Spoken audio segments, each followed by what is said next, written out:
Est-ce que vous vous rappelez où est-ce qu'on s'était arrêté? Un petit peu. Eh oui, le sage et le saint. Moi, Oui. j'ai tout raté. Tu n'as rien raté. Si tu n'étais pas là, c'est que ça ne te concernait pas. C'est un principe. On ne rate rien. On doit tirer quelque chose de chaque personne. Nachon. Et là, il était en pleine leçon. Il avait, entre guillemets, raté parce qu'il avait abandonné les socharim avec qui il était pour chercher quelque chose de mieux.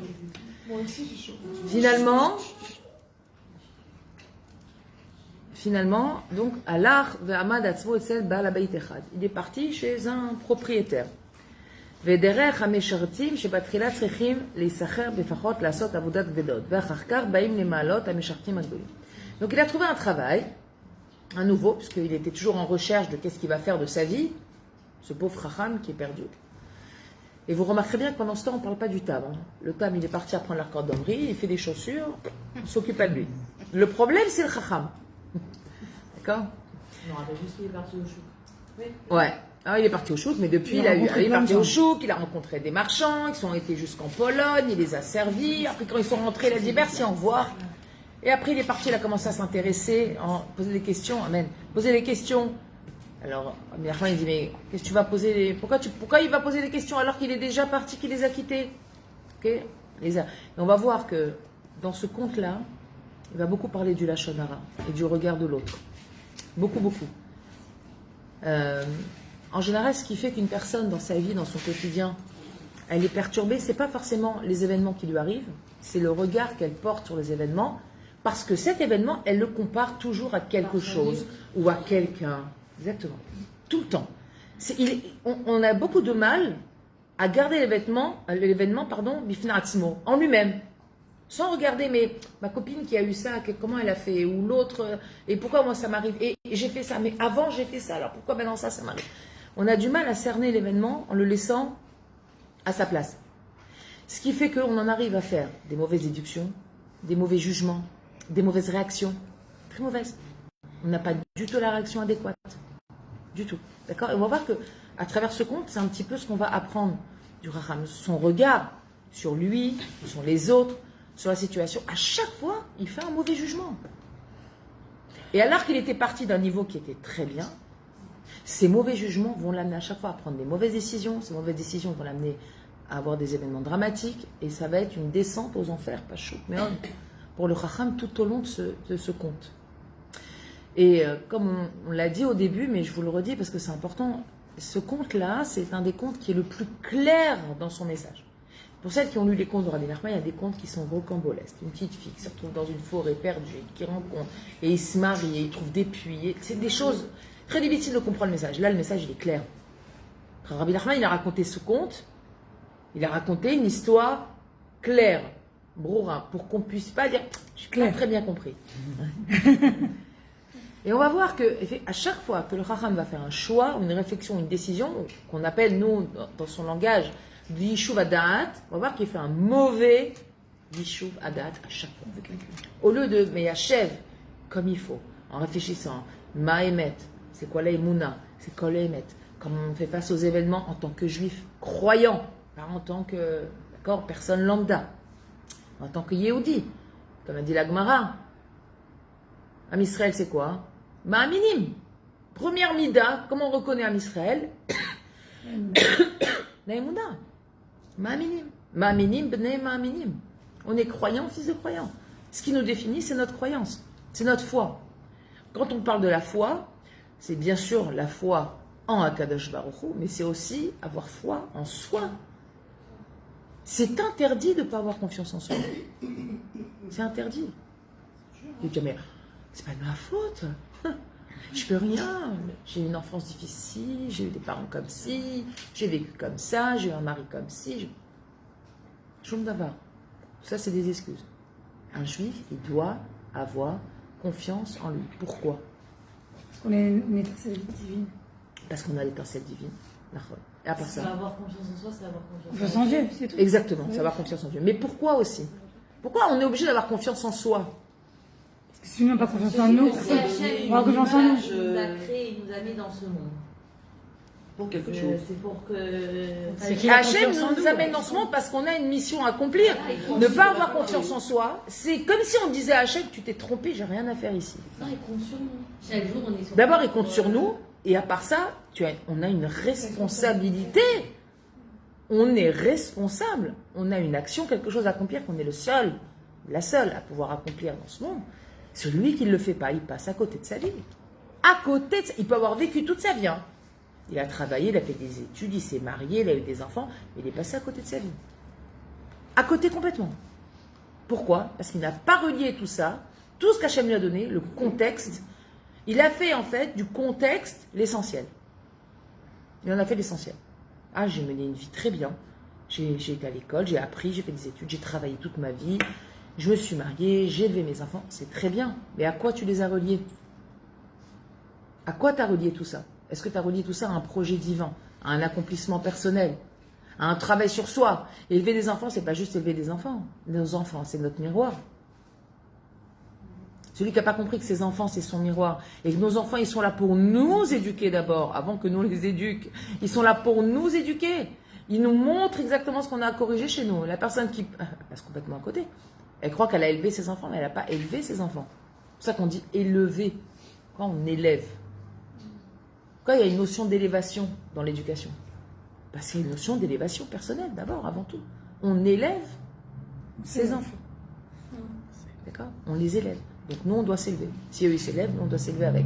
Mais la personne qui ne relie pas ça à Hachem, elle ne fait pas d'éducation, elle fait du dressage. Je leur ai appris à manger proprement, je leur ai appris, je les envoie à l'école, à marcher, à s'habiller comme il faut, à parler comme il faut. C'est très bien. Elle fait du dressage. Tu n'as pas éduqué.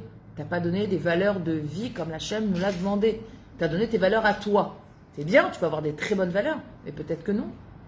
Quand un parent, par exemple, et je m'excuse, hein, mais vous connaissez mon côté un peu... Voilà, cash. Mais j'aime pas...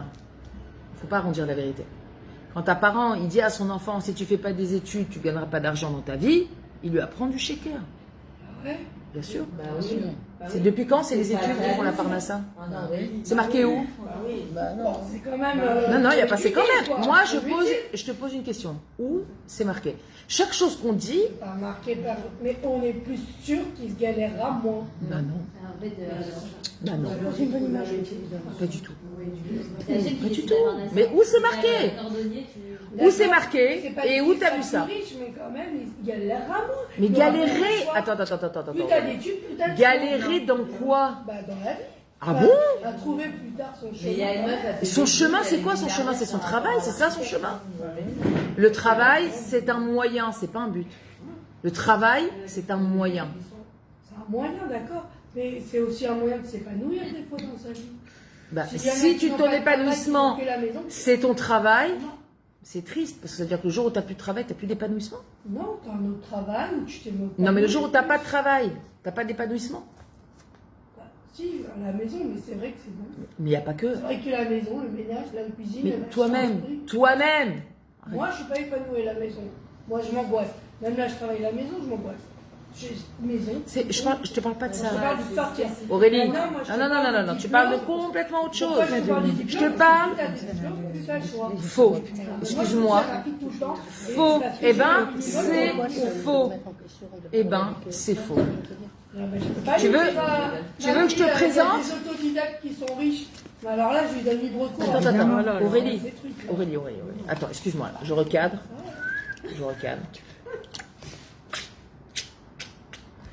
Est-ce que être riche, c'est un accomplissement? Non. Bon, alors pourquoi tu cherches à être riche? Non, c'est pas une réussite. Non, la Mais plupart l'argent, des gens qui c'est sont quand même riches, ils font n'importe quoi Moi, avec leur le argent. problème. Rovazman. Riche. Regarde les gens riches, Il est gagné ça les... malhonnêtement peut-être. Non, mais s'il est même si gagné c'est- par le travail. Non, même si c'est Franchement, gagné il y a honnêtement. pas de problème des challenges. La richesse n'est pas un Non. signe d'épanouissement. Ouais. C'est marqué Non, pire. nulle part. La Torah, nulle part, nulle. Pourquoi la Torah, elle a parlé de tout? Et elle parle de tout. C'est marqué nulle part que la richesse apporte l'épanouissement. L'épanouissement, c'est les valeurs personnelles. C'est ce qu'on a créé, c'est ce qu'on a travaillé, c'est ce qu'on a dépassé. Ça, c'est l'épanouissement. Si les gens riches étaient des gens heureux, ça saurait. Les gens riches ne sont pas des gens heureux. C'est pas la L'argent ne fait pas le bonheur. Mais non, mais c'est même pas. Même les gens riches ne sont pas des gens heureux. Il y a des gens pauvres qui sont hyper heureux. Alors comment ça marche?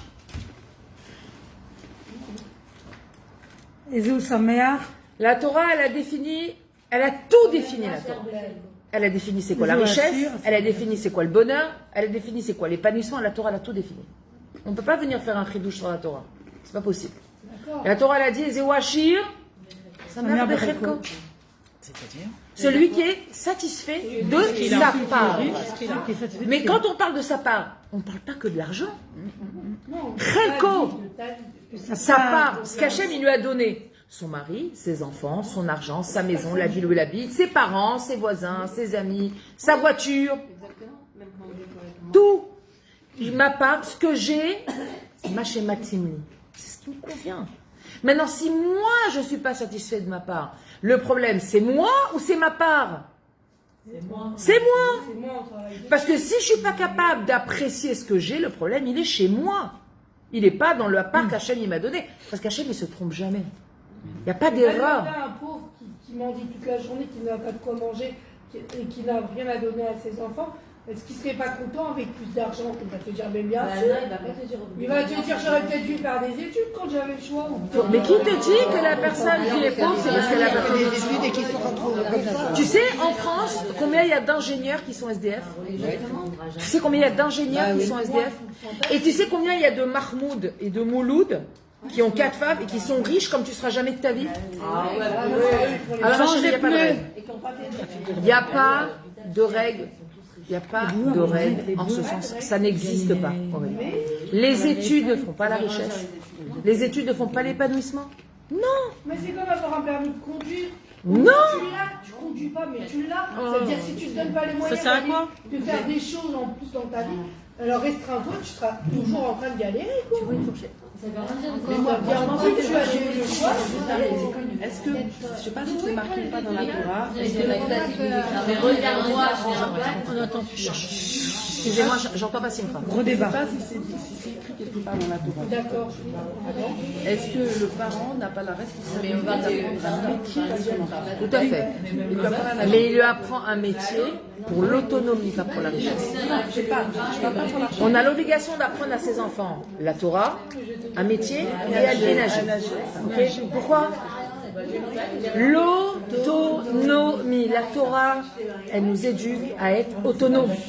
On le dit tout le temps dans Birkat Hamazon. L'olide matenat basar vadam, de ne pas dépendre du don d'un être de chair et de sang. Hachem il dit sois autonome avec les hommes, comme ça ta confiance tu la développes avec moi.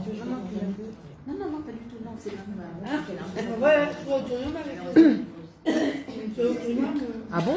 D'accord. Et quand tu travailles chez un patron et que le patron il te dit excuse-moi c'est Shabbat bientôt. Ben non, tu travailles jusqu'à 4 heures. T'es autonome? Ah mais dis-moi, est-ce que t'es autonome? T'es pas autonome. T'as juste... Non, t'es juste esclave de quelqu'un d'autre, c'est tout. T'es pas autonome. L'autonomie, c'est que dans ta vie, non, pas du tout. Tu choisis de vivre selon les règles de la Torah et aucun être humain ne vient t'empêcher de ça. Ça, c'est l'autonomie. Ça, c'est l'autonomie. Si demain, je décide que à 7 heures, je me lève et je vais à la tfila, parce que je dois aller à la tfila, que j'ai un coup de fil ou que j'ai le ministre de je sais pas quoi qui tape chez moi, au revoir. Moi, j'ai rendez-vous avec Dieu à 7 heures. Et personne d'autre prendra cette place. Ça, c'est être autonome. D'accord? C'est être autonome. Je fonctionne avec les règles que je me suis imposées. Les règles de la Torah, je me les suis imposées. Parce que personne ne t'obligera. Personne ne te mettra un couteau en disant que tu dois aller. Non. C'est des règles que je m'impose. Par contre, ton patron, s'il te dit tu restes, ben, comme tu as peur de ne pas avoir à manger, tu restes. Ça ne s'appelle pas être autonome. Ça s'appelle être évêque. Chacun choisit son esclavage dans ce monde. Il y en a, c'est la mode. Il y en a, c'est l'argent. Il y en a, c'est le plaisir physique. Il y en a, c'est le plaisir matériel, une belle maison, le m'as-tu vu, j'en sais rien, les vacances. Il y en a, il faut aller en vacances. Je me rappelle, mon mari, quand on venait en France, quand on retournait en septembre à la rentrée, alors évidemment, on rencontrait tous les parents et tout. Alors, tu étais où en vacances? Et mon mari toujours disait, mais c'est marrant cette question que tu me poses, comme si c'était une évidence. Demande-moi, est-ce que je suis partie en vacances? Pas où j'ai été en vacances. Parce que quand tu dis où tu as été en vacances, ça suppose que je suis partie. Mais comment j'ai une obligation de partir en vacances? Je comprends pas.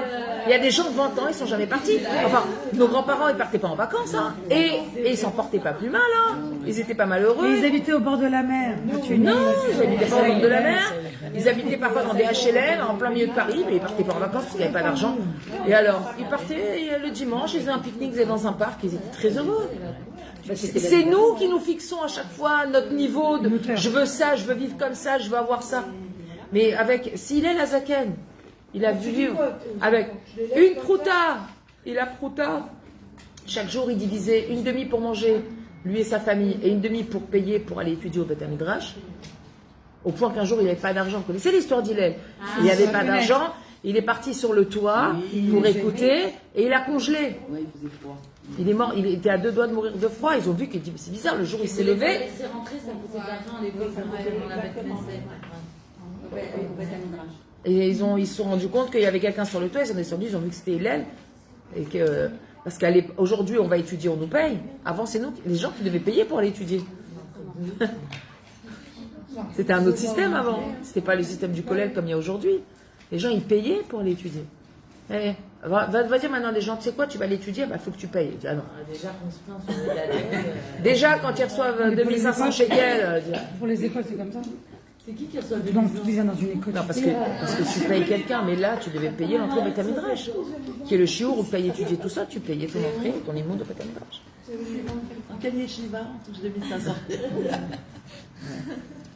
Collège, au collège. Le collège. Je sais pas combien ils touchent. Enfin, à l'époque, ils touchaient beaucoup plus avant la loi qui est passée. Combien Maintenant, il touche? 800 shekels? Combien? 700 chez ça quel dépend. 200? 700. Ouais, 800. Ouais, ça dépend des collèges. Il y a des... Ouais, mais ça va pas Ouais. jusqu'à 1500 en Israël. Non, il y a des collèges qui payent. Des collèges à l'Acha ou des collèges ça qui payent un peu plus cher. Bah, ils ont des gros donateurs après. Ouais, c'est ça. Mais bon, même 2000 shekels ou 700 shekels, Ouais, exactement. ça reste pas quelque chose avec lequel on peut vivre. C'est difficile. Et pourtant, mais il y en a. Ils vivent le collège. La maman, elle est mora dans une école, elle est payée au lance-pierre. Bon, prochain, ils ont 10 enfants. Et ils ont le sourire jusque-là. Ils ont le sourire, et ils ont des voitures, ils ont des frigos, ils ont tout ce qu'il faut. Bekitsour, Aurélie, les études ne font pas la richesse, l'argent ne fait pas le bonheur, mais par contre, on est obligé d'avoir confiance en soi. C'est une obligation. Et Rabbi Nachman, il va plus loin. Il a dit, celui qui n'a pas confiance en lui, il ne peut pas avoir confiance en Dieu. Et comment on a confiance en... Dans ce que tu es capable de faire. J'ai confiance en moi, que je vais réussir, que je suis capable d'éduquer mes enfants, que je suis capable d'être une échetrail, que je suis capable de faire ce qu'Hachem me donne à faire. Non, mais comment? Je suis pas toujours en train de douter, est-ce que je vais y arriver, c'est trop compliqué, oh là l'éducation de mes enfants, oh j'y arrive pas, oh je suis nul, oh j'ai raté. Non, j'y vais, t'as fait des erreurs, cédère, passe et continue. T'as fait une erreur, bah recommence, ou répare, et avance. Comme le gâteau. Confiance en toi. Ok, personne n'a dit que je devais pas faire d'erreur. Mais du coup, ça enlève pas. Comment Ah, vas-y. J'ai dit, personne n'a dit que je devais pas faire d'erreur. Par contre, ce que j'ai pas le droit, c'est de me décourager. On est Ok, humain. j'ai fait une erreur. C'est comme si une Kala vient de se marier, elle rate un plat. Alors, plus jamais elle va cuisiner. Non, elle va recommencer le lendemain. Hein, elle recommence. Jusqu'à ce qu'elle réussisse. Jusqu'à qu'il jette le ninja. De pas réussir Ouais, de pas réussir ou des peurs de faire des choses. À ce moment-là, tu ça dépend tes peurs, d'où elles viennent. Un être humain qui a un minimum, on va dire, de sagesse, de réflexion, il se pose et il regarde, il fait face à ses peurs. J'ai peur de quoi? Mets un nom sur tes peurs. Si tu mets pas un nom dessus, tu pourras pas travailler. Il y a une peur globale de pas réussir. Ça, c'est ça. Tu peux la mettre derrière, aucun intérêt. Non, une peur d'un Peur de attentat, pas- de shalom, de... T'as peur de l'attentat. Alors, tu sais quoi? Viens, on rentre dans ta peur. Allez, t'as peur de l'attentat. Moi, je vais poser une question. Est-ce que ta peur, elle va éviter à l'attentat de venir? Ben non, justement. Bon, alors, qu'est-ce qui t'empêche par contre de fonctionner? C'est ta peur, c'est pas l'attentat. Puisque l'attentat, il n'est pas là, mais ta peur, elle est là. Donc, qu'est-ce qui t'empêche de fonctionner? C'est pas l'attentat, c'est ta peur.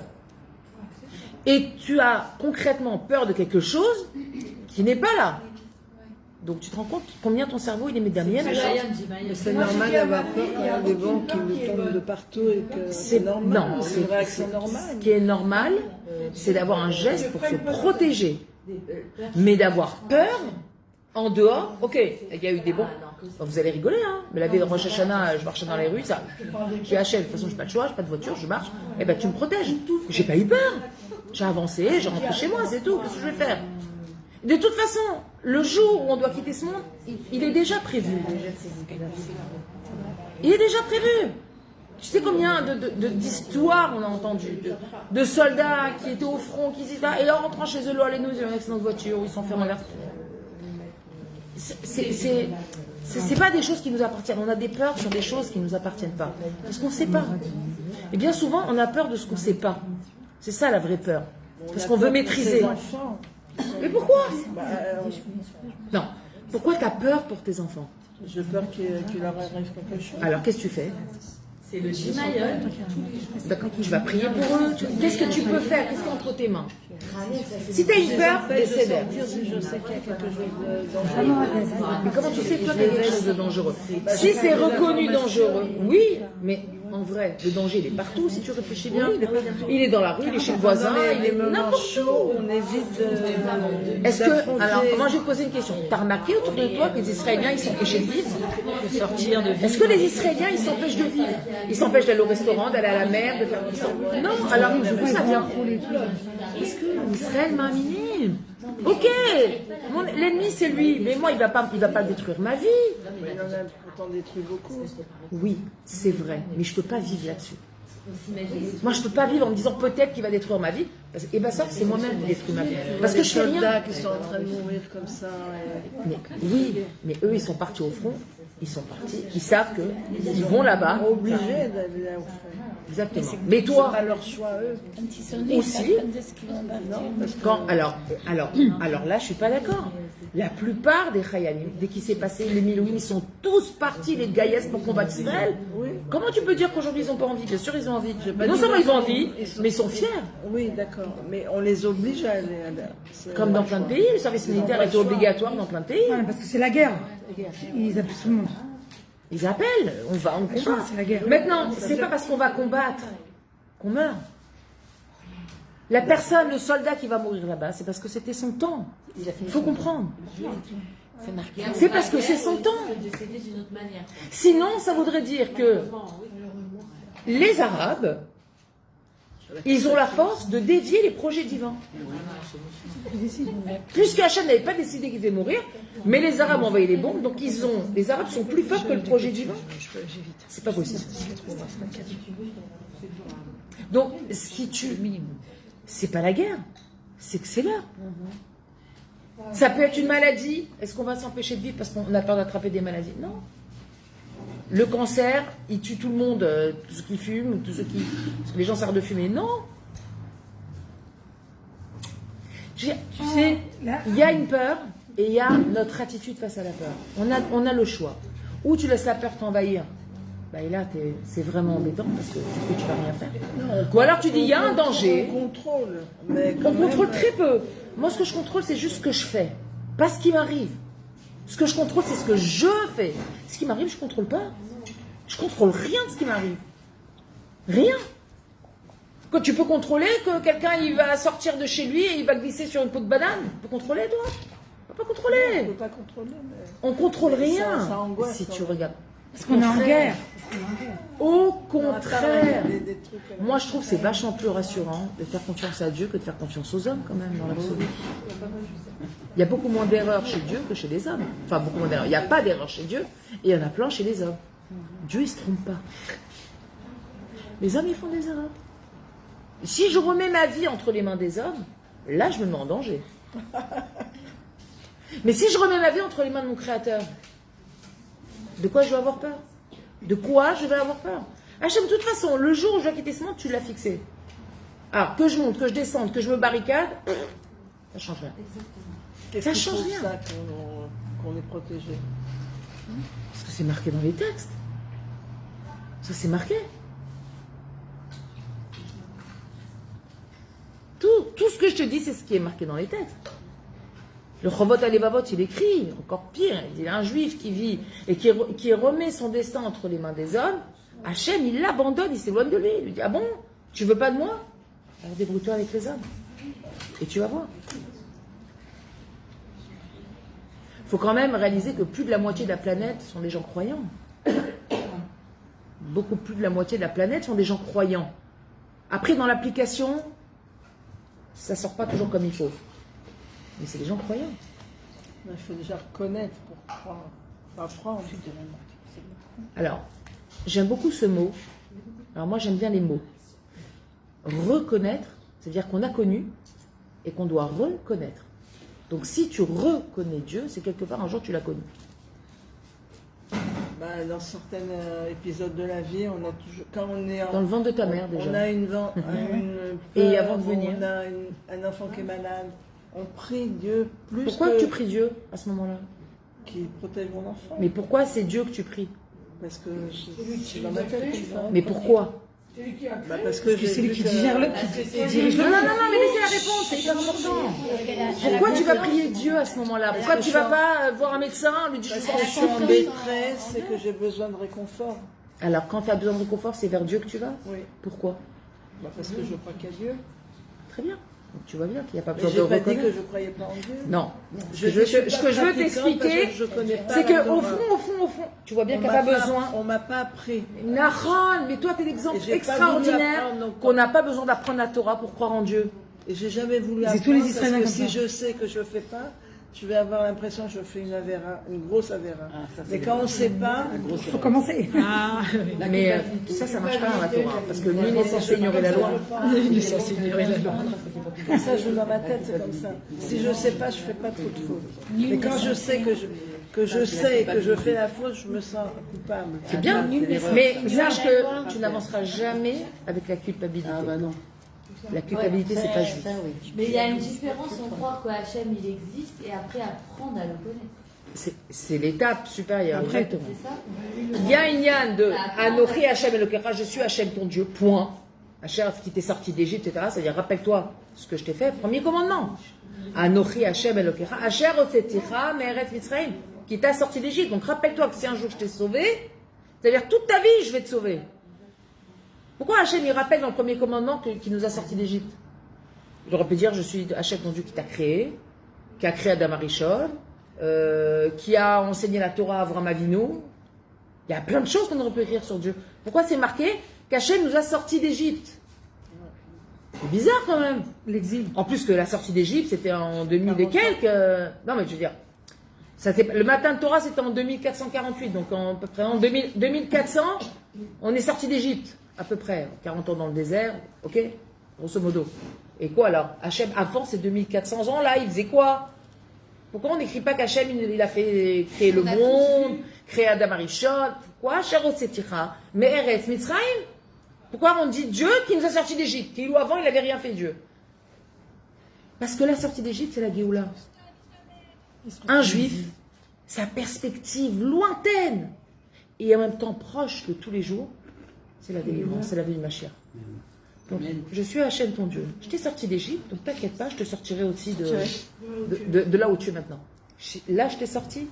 Et rappelle-toi que je t'ai délivré. Ça veut dire compte sur moi. Premier commandement, c'est l'aïmouna pure et dure. Je t'ai sorti d'Égypte alors que tu étais Chafel de Chafel. Il n'y avait plus rien d'Égypte, la mort, c'était l'horreur. Hachem nous a sortis. C'est pas qu'il nous a sortis. Il nous a sortis en grande pompe. Et les 10 plaies, et la richesse, et les Mitzrayim qui sont morts devant nos yeux, et ouvre la mer. Et c'était, je veux dire, Spielberg à côté, c'est de la gnognotte. On est d'accord. Donc, Kadosh Baruch Hu, il ne nous a pas sortis. Bon, allez-y, on y va. Non, je vais vous sortir et vous allez voir, le monde entier va savoir que je vous ai délivré. Et il s'est marqué que les miracles qu'Hachem il a fait en Égypte, c'est rien à côté de ce qu'on va vivre à la vie de Mashiach. C'est rien. Hachem il va nous faire naître et venir faire. Pourquoi tu veux que j'ai peur? Pourquoi tu veux que j'ai peur? Où elle m'amène On la n'a peur? pas peur tous les jours, mais de temps en temps, on a des grosses Non, peurs. moi, On se tourne vers Dieu pour que... Ah, ça c'est bien. Voilà. Si tu sens que tu as une peur qui vient, parce que c'est difficile de contrôler la peur, tu sens que tu as une peur qui vient, tu pries. Mais je remercie Dieu aussi quand j'ai quelque chose de bien qui m'arrive. Nahon, bravo. C'est ça, justement, je voulais arriver à ça. Il y a des gens, ils sont dans la difficulté, ils pensent à Dieu. Mais dans le bien aussi, vous pensez à Dieu, Oui, ça vient de lui. je remercie Donc finalement, Dieu tout vient de lui. Qui m'a donné Il m'a donné, mais il m'a pas. Non. Merci pour ce qu'il m'a donné, merci pour ce que tu m'as pas donné. Exactement. C'est pour ça qu'il ne t'a pas donné. Parce qu'il ne nous a pas donné, c'est qu'on n'en avait pas besoin. Non, pas donné matériel, Non, donné tout. de maladie ou de choses plus graves. Ah, Ça aurait pu être plus grave, mais ça aurait été mieux. c'est encore plus haut, ça. Et je trouve Ce que tu m'as épargné, merci Hachem, mais tous les jours, si tu dis à Shariat ça, Presque quand tu tous les sors, jours, je le dis. on sort des toilettes, on fait la bracha Shariat ça, c'est exactement ce qu'on dit. Refait, kol, bassar, Hachem il guérit toute chair, ou mafli, le fait de manière miraculeuse, on ne le sait même pas. Il y a des gens qui ont des maladies Si qui on fait viennent, pas, qui mais partent, et on n'est même pas au courant. Si on va pas aux toilettes, on peut mourir. Bien sûr, mais à part ça, On est... Mais à part il y a ça, des maladies, comme ça, Chacham, ils expliquent. Parfois, Hachem, il envoie une maladie chez quelqu'un, la personne n'est pas au courant. Et il la retire. Et nous, on ne le sait même pas qu'on a eu. Hachem, il est mafli la asot. Il le fait de manière pélée, de manière miraculeuse. Donc on ne le voit pas. On ne sait pas. Et on le remercie. C'est pour ça que j'étais très très malade. Toutes mes analyses, elles étaient À la panier. à la panine. 2 semaines après, je n'avais plus rien. Alors, tu sais pas ce que t'as dit. J'ai rien compris. C'est ça, c'est juste. ah, le médecin encore moins que toi. Non, c'est que c'est des maladies qui viennent, on sait pas d'où ça vient, ça part tout seul. Ça vient, ça passe, comme ça. À l'hôpital, j'avais... Elle allait partir. Elle allait partir. Et en fait, 2 semaines après, j'avais plus rien. Tu as dû faire quelque chose pendant ces 2 semaines. Je ne sais pas ce que tu as dû faire, mais tu as dû faire une mitzvah qui a tout effacé. Mais non, ça. Parfois, une fille là. Aussi, même les docteurs, ils n'ont rien compris. Mais bien sûr, Ils ont mais fait des ça arrive contrôles, des tous contrôles, les c'était pas jours. possible. C'est les gens Ça arrive tous les qui jours. ont payé Tous pour les les jours. gens. Tous les jours. Tout ça pour dire qu'on doit avoir confiance en soi avant tout. J'ai une question. On l'a Ça donne pas de la inconsciemment, ga- enfin, souvent. il y a une limite avec le bitachon parce que tu peux tomber vite dans la gava au final. Ne plus être à Non. nave, genre au final dire bah moi je suis comme ça, je sais que je sais faire ça, je sais que je suis comme ça. C'est quoi la gava, d'après la définition de la Torah Victoria? C'est quoi? C'est quoi l'orgueil, comme la Torah le dit? Se croire. C'est À penser qu'on est. Ce n'est pas Dieu. Alors, je vais te poser la question différemment. Quelle est la personne modeste? Ezéouanav. Comment la Torah le définit quelqu'un de modeste? De vache ou de sang. Non? Celui qui maîtrise ses pulsions. Non, que tout celui qui réussit, ce qu'il a, Non. il dit que c'est Hachem qui Qui lui ne dit pas ce qu'il La a Torah, fait. elle dit pas ça du tout. Quelqu'un qui dit pas je fais ça, je fais ça. Non, la Torah, elle dit quelqu'un qui connaît sa place. Amakir et mekomo. Modeste. Ça veut dire quoi? Si moi maintenant je suis douée, je sais pas, dans monter des meubles, Ok. et je dis je suis très douée dans monter des meubles, est-ce que je suis orgueilleuse? Ça peut être perçu comme ça. Non. Si je suis douée, je le dis, je suis douée. Hachem, il m'a donné un don, c'est d'être capable de monter des meubles. Pourquoi je vais minimiser ce qu'Hachem il m'a donné? Au nom de quoi? Avoir de l'orgueil, c'est s'approprier quelque chose qui ne nous appartient pas, ou c'est ne plus être à sa place. Et bien souvent, quand on s'approprie quelque chose qui ne nous appartient pas, comme un don qu'Hachem il a donné et qu'on en fait quelque chose que genre, moi j'ai, ça c'est de l'orgueil. C'est pas moi j'ai, c'est Dieu m'a donné. Si maintenant, je sais pas, une fille elle a des yeux bleus magnifiques, elle se regarde toujours dans la glace et dit waouh, merci Hachem, tu m'as donné des beaux yeux bleus, c'est de l'orgueil? Pas du tout. Hachem lui a donné des beaux yeux bleus. Merci Hachem pour ces beaux yeux bleus que tu m'as donnés. Ok, mais quand on voit par exemple Moshe, Ouais. comment il s'est comporté, jamais il y a eu un truc où moi je suis comme ça et. C'était genre, l'exemple Hachem d'un m'a donné Ava, ça. Moshe. C'était vraiment. Mais c'était quoi? Comment elle s'est caractérisée la Hanava de Moshe? Bah, parce que déjà, je pense qu'il bégayait peut-être par rapport Non. à ça. Comment Hachem il a choisi Moshe? Avec l'épisode du petit agneau. Petit ami, ouais. Il y a un agneau. Moshe il était berger. Lui, il l'a pas Déjà. invité. Toute sa chorma, il était berger. Ok.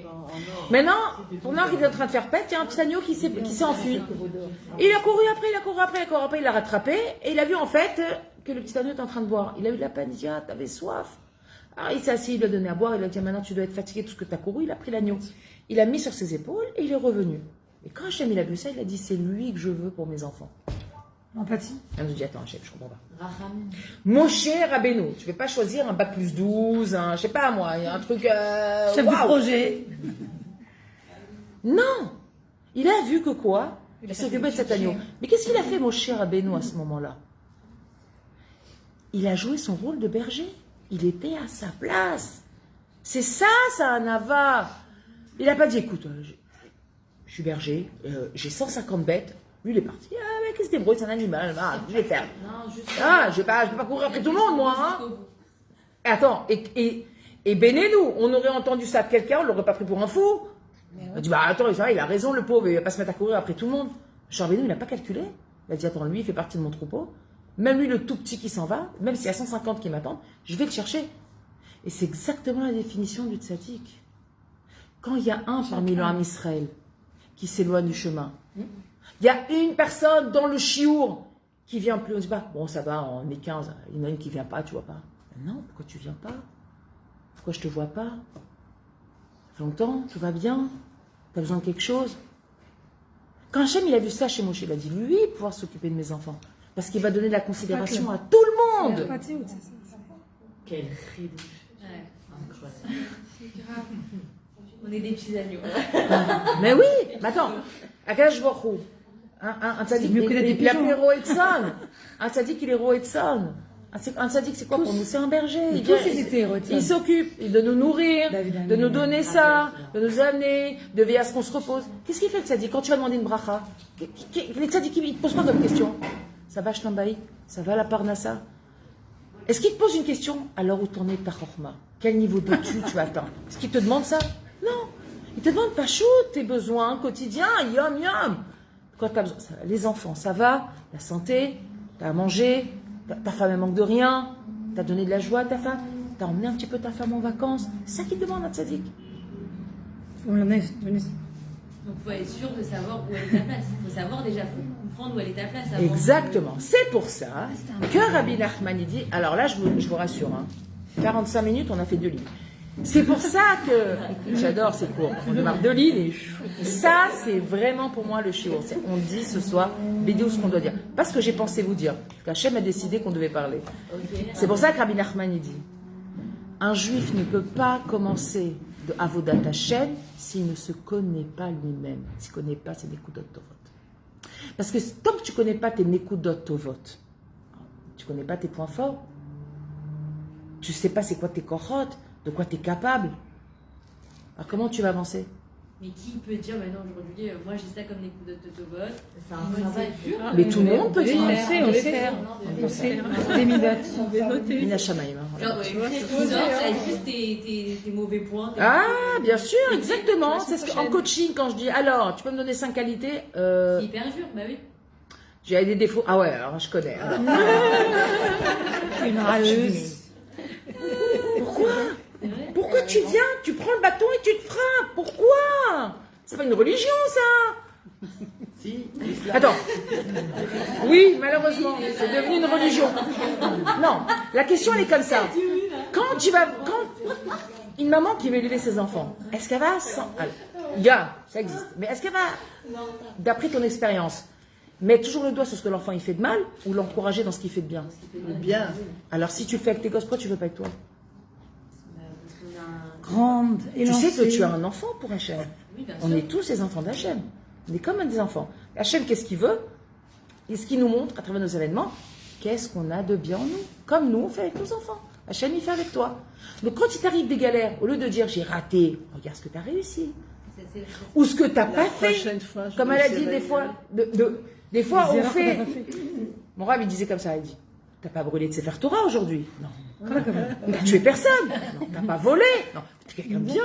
Tiens, oui, c'est vrai. Des fois, on dit, non, mais non, c'est normal, attends, brûler, ça va pas. Non, c'est bien. Il y a des avérotes que t'as pas fait, c'est bien. La Torah, c'est la seule religion où quand tu ne fais pas une avéra, tu as une récompense. Tu te rends compte de ça? Mais pourquoi Hachem, il a fait ça? On est d'accord. J'en ai 2. Je boue. Pourquoi Hachem, il a fait ça? De nous récompenser sur ce qu'on ne fait pas. Comme des réponses Pour- avec les enfants. Pour qu'on comprenne que ne pas faire du mal, c'est bien déjà. Parce qu'on est dans un monde de... Ne pas faire de mal, c'est bien. Dans la salle, t'as dit bon, tiens. T'as pas insulté ton mari aujourd'hui? Mais dans la- C'est une échec trahi. Attends, venez-nous. Ça vous est jamais arrivé d'avoir envie d'insulter votre mari? Ah ouais, grave. Au moins, une fois par jour. Tout le monde se regarde. Moi, j'irai 3 fois par jour, comme le brossage des dents. Comme le médicament. L'insulter seulement. Oui, ça peut être le claquer, ça peut être ce que tu veux. Lui balancer l'assiette à la figure. Quand les rats les fichutato, hein, chacun avec ses... D'accord? Et alors, je ne l'ai pas fait, j'ai pas répondu. J'ai fait une mitzvah ou pas? Ah, qu'on ne répond pas, oui. J'ai fait une mitzvah. Non, mais que je réponde pas. Non, Et mais que vas-y. je l'insulte pas. Tu dis, attends, c'est normal de penser que c'est marié. Non, c'est pas normal. Si je suis énervée, je suis un être humain. c'est- Tu ne tueras pas. Tous les jours, on tue pas. Je me retiens. J'ai fait une mitzvah. Toutes les mitzvot négatives. Rachel, tes questions en général, elles durent 32 minutes. Ah, je te garantis, montre en main, ça va faire 20 secondes. Vas-y. Combien de temps? Parce que, 20 secondes. Tout le temps où je suis concentrée sur mon Olam Haba. Je t'avais dit, ça durait 20 secondes. C'est comme quand Tout le temps où je suis concentrée sur mon Olam Haba, en me disant, est-ce que ça vaut la peine de perdre mon Olam Haba pour ça? Non, c'est vadaï que non. Ça veut dire quoi? Eh ben, tu vas la voir maintenant. Tourne ta langue cette fois dans ta bouche. Tu sais quand tu tournes ta langue cette fois dans la bouche, c'est ben, t'as le temps. Hein.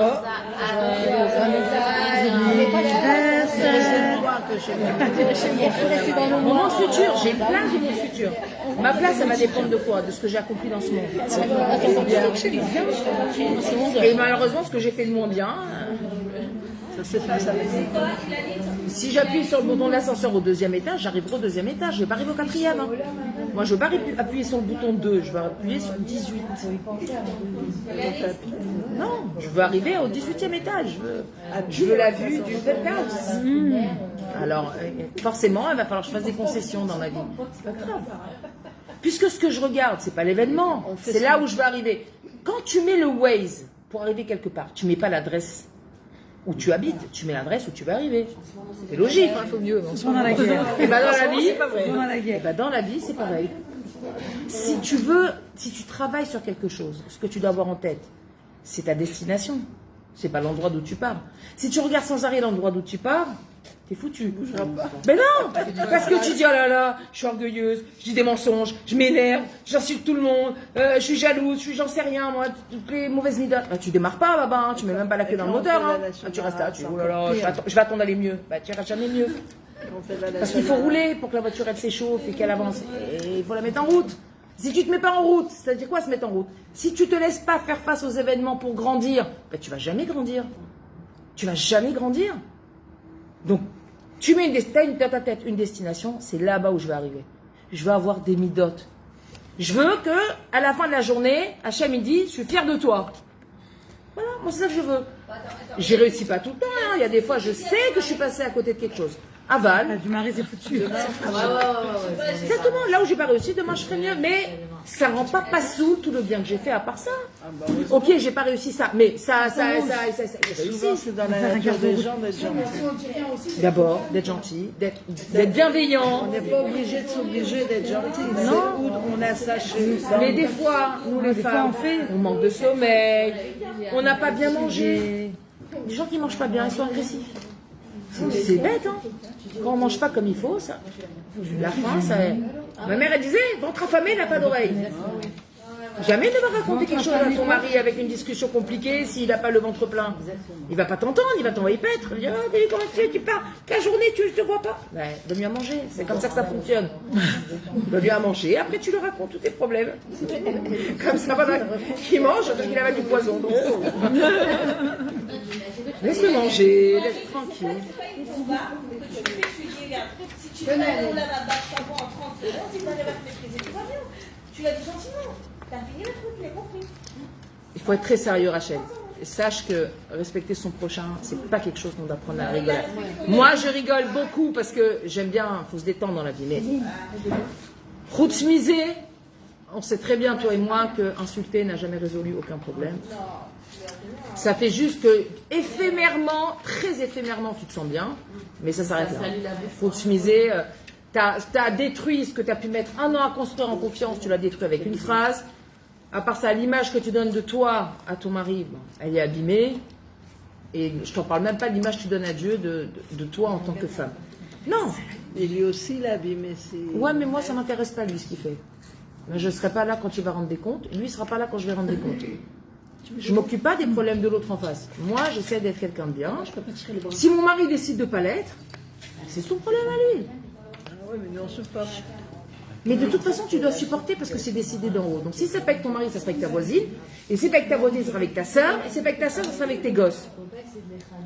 Parce que ce que tu dois travailler dans ce monde, tu vas le travailler. De toute façon. Alors, autant que ce soit avec le mari, c'est pas grave. On est moins touché, Sarah Cole, quand c'est le mari, que quand c'est nos enfants. On est moins touché.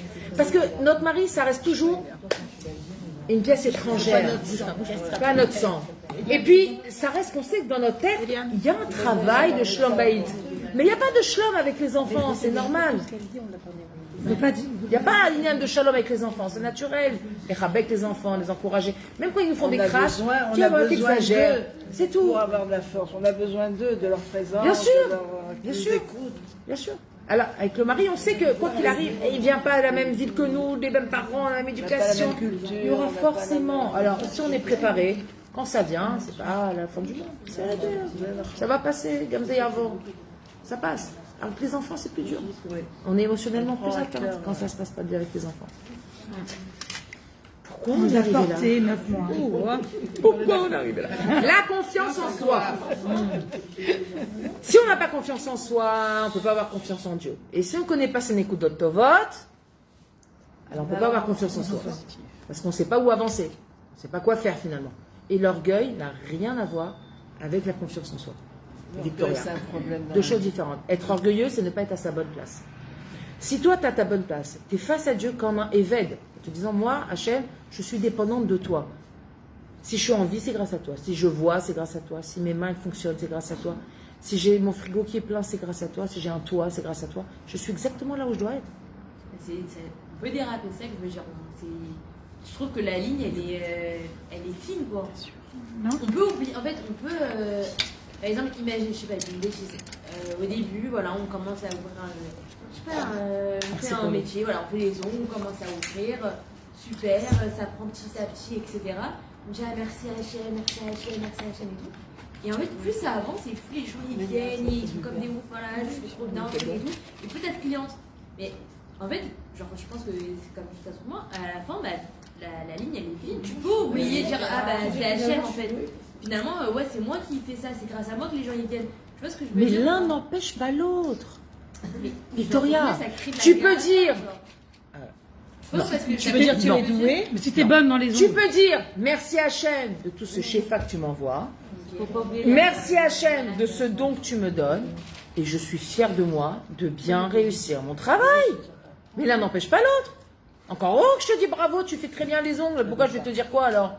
C'est moche, hein. Bon, je reviens chez toi, mais c'est vraiment moche. Non, c'est sûr, mais non, mais ce que tu réussis, bien sûr, tu as besoin d'avoir de la satisfaction personnelle, c'est important. Comment on avance à... Imagine, tu cuisines tous les jours, jamais les enfants disent ah non, maman, je te dis pas que c'est bon parce que tu vas avoir de la gava. Tu vas pas leur mettre de claques. De dire tu veux que je t'apprenne c'est quoi la gava, papa?